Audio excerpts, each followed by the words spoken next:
사과는 오랜 세월 동안 건강에 좋은 과일로 알려져 왔으며 하루에 사과 한 개면 의사가 필요 없다는 말이 있을 정도로 다양한 효능을 자랑합니다.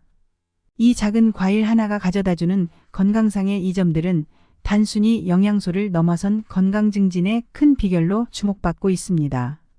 지금부터 사과가 우리 몸에 어떤 영향을 미치는지 자세히 살펴보겠습니다. 첫 번째, 면역력 강화. 사과에는 비타민C가 풍부하게 함유되어 있어 면역력을 높이는 데 도움이 됩니다. 비타민C는 감염에 대한 저항력을 키우고 세포의 산화 손상을 줄이는 역할을 하며 강력한 항산화제로 작용하여 체내 면역계를 강화시킵니다.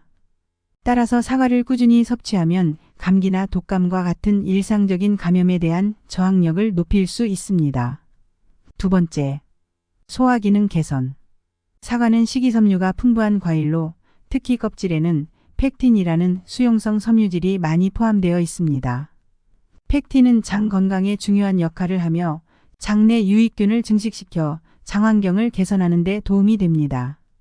또한 변비 예방과 소화기능 향상에도 기여하여 장이 건강한 상태를 유지할 수 있도록 돕습니다. 세 번째, 심혈관 질환 예방. 사과에는 케르세틴, 플라보노이드, 폴리페놀과 같은 항산화 성분이 풍부하게 들어있어 심혈관 건강에 매우 유익합니다. 이들 항산화제는 혈중 콜레스테롤 수치를 낮추고 동맥경화를 예방하는 데 효과적입니다. 특히 사과의 껍질에 포함된 항산화 성분이 혈압을 조절하고 염증을 완화하여 심혈관 질환 발생 위험을 줄여줍니다. 네 번째, 혈당 조절과 당뇨병 예방. 사과의 식이섬유는 소화 과정에서 당의 흡수를 늦추고 혈당이 급격하게 오르는 것을 방지해 줍니다. 이로 인해 사과는 당뇨병 환자들에게 좋은 과일로 알려져 있으며 혈당 조절이 필요한 사람들에게 적합합니다. 특히 저칼로리 식품으로 체중 조절에도 유익하여 당뇨병 예방에 도움이 됩니다. 다섯 번째, 뇌 건강과 기억력 향상. 사과에 들어있는 항산화제는 뇌의 산화 스트레스를 줄여주고 신경세포의 손상을 예방하는 역할을 합니다.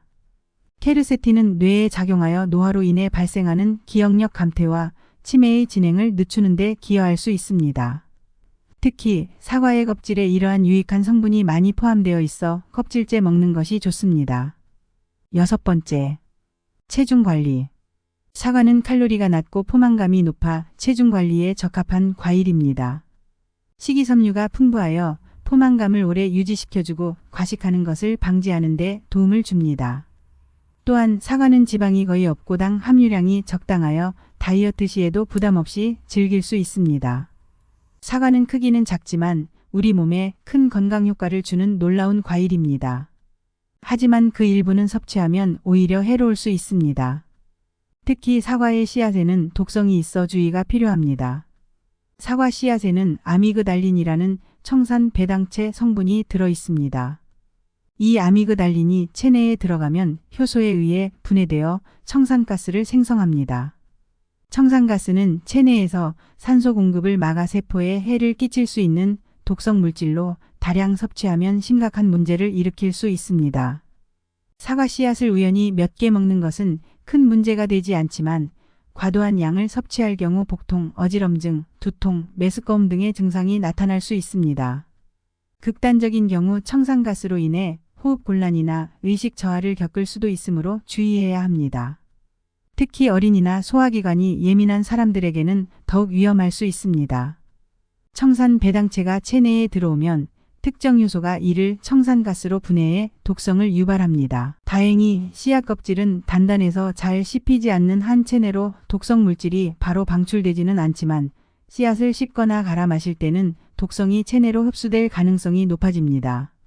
따라서 사과 씨앗을 씹지 않고 삼킨다면 큰 위험이 없지만 씹거나 갈아 섭취하는 것은 피하는 것이 안전합니다.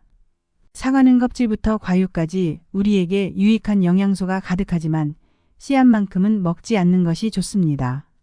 사과를 섭취할 때 씨앗 부분을 반드시 제거해 건강에 해가 되지 않도록 하고 특히 주스나 스무디를 만들 때는 씨앗이 섞이지 않도록 신경 쓰는 것이 중요합니다. 사과는 단독으로도 건강에 좋은 과일로 널리 알려져 있지만 특정 음식들과 함께 먹으면 그 효과가 배가 됩니다. 각각의 음식들이 가지고 있는 영양소가 사과와 결합해 더욱 강력한 시너지 효과를 발휘하며 더 건강한 식습관을 만드는데 도움을 줄 수 있습니다. 지금부터 사과와 함께 먹으면 좋은 음식들과 그 이유를 소개합니다. 첫 번째, 아몬드. 사과는 비타민 C와 같은 항산화 성분이 풍부하고 아몬드에는 비타민 E가 함유되어 있습니다. 비타민 C와 비타민 E는 서로의 항산화 효과를 증폭시키는 역할을 하여 체내 세포 손상을 방지하고 면역력을 높이는 데 기여합니다.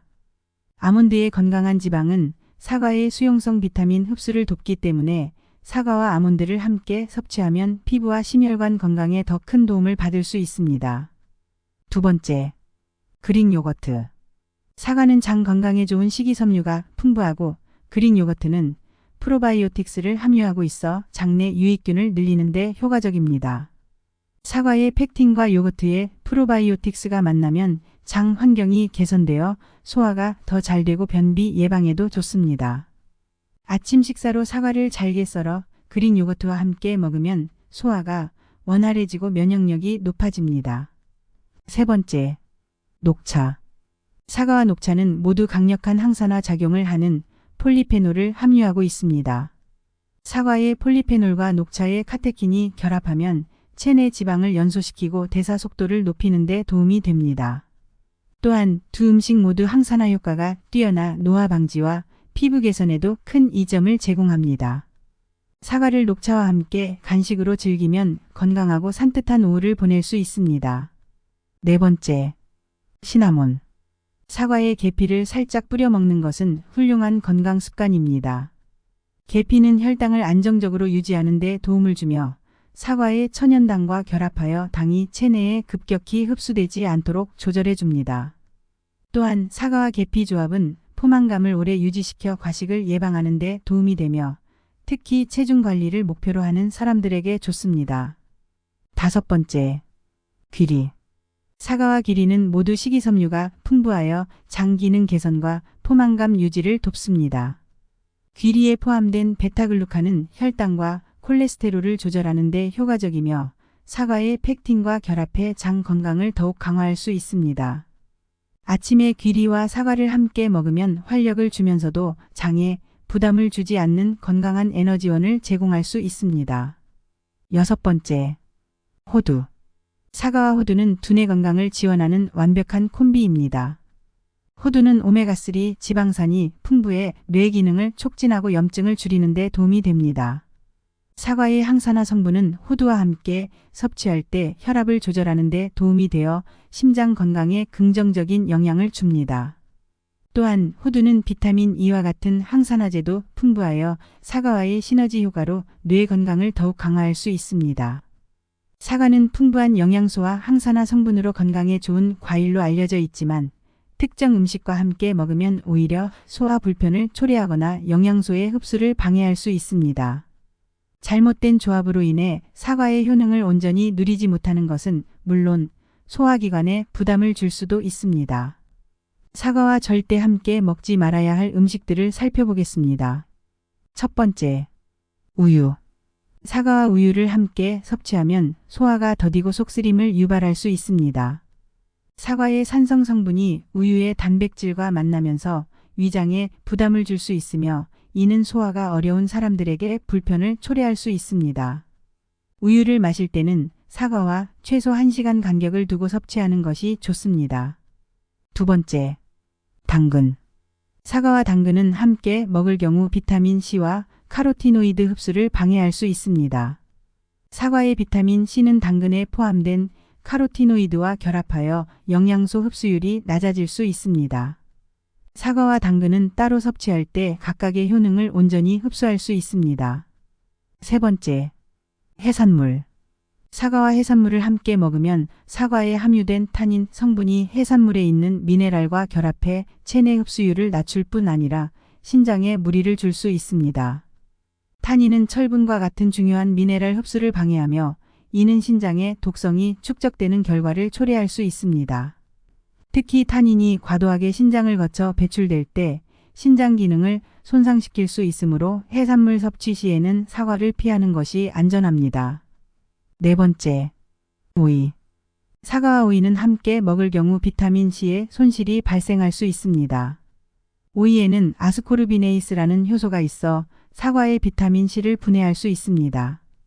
비타민 C는 면역력 강화와 피부 건강에 중요한 영양소이므로 사과와 오이를 따로 먹어 비타민 C의 효과를 충분히 누리도록 합니다. 5번째, 감자. 사과와 감자는 위장에서 소화되는 속도가 다릅니다. 사과는 빠르게 소화되는 반면 감자는 비교적 오랜 시간이 걸립니다. 두 음식을 함께 섭취하면 소화 불균형이 발생하여 속이 더부룩하거나 위산 과다 분비로 인한 위장 장애를 유발할 수 있습니다. 감자와 사과를 따로 먹어 소화를 원활하게 유지하는 것이 좋습니다. 6번째, 소금이 많이 든 음식. 소금이 많이 들어간 음식과 사과를 함께 섭취할 경우 체내 염분 농도가 급격히 증가하여 신장이 과부하 상태에 놓일 수 있습니다. 사과의 천연 당분이 염분과 결합하면서 신장이 염분을 배출하는데 더 많은 에너지를 소비하게 되고 장기적으로는 신장 기능이 저하될 수 있습니다. 특히 고혈압이나 신장 질환을 앓는 사람들은 사과와 염분이 많은 음식을 함께 먹지 않는 것이 좋습니다.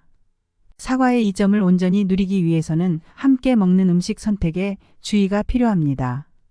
특히 사과의 영양소 흡수를 방해하거나 소화기관에 부담을 줄 수 있는 음식과는 따로 섭취하는 것이 좋습니다.